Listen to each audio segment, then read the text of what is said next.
எனக்கு புரிஞ்சுது. ஏன்னா நான் படத்துல ஒர்க் பண்ணதுனால எனக்கு எனக்கு அது அவர் என்ன சொல்றாரு, அப்புறம் அது என்ன லைஃப்ன்னு நமக்கு தெரிஞ்சதுனால அது நமக்கு அண்டர்ஸ்டாண்ட் ஆகுது.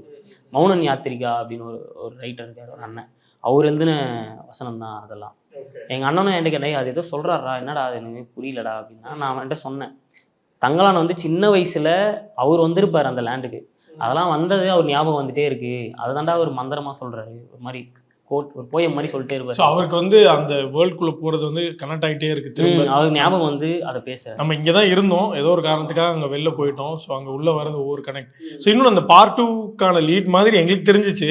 மேபி விக்ரம் சார் இப்போ ரீசெண்டாக சொன்னார், மேபி பார்ட் 2 இருக்குமா, இல்லை ஆரத்தி வந்து உங்களை திரும்ப கூட்டிட்டு வர மாதிரி ஏதாவது இருக்குமா? தெரியல. நான் ஆனா ஷூட்டிங் ஸ்பாட்லயே பார்ட் 2 இருக்குமா? இந்த பேச்சு போச்சு. ஆனா அது அது கன்ஃபார்மா தெரியல. ஆனா இப்போ இவங்க அது ஹைதராபாத்ல சொல்லியிருந்தாங்க. பார்ட் 2 இருக்கு அப்படின்னு. எனக்கு செம்ம சந்தோஷம். மறுபடியும் போலாம், ஒரு ஃபைட் பண்ணலாம். ஓகே.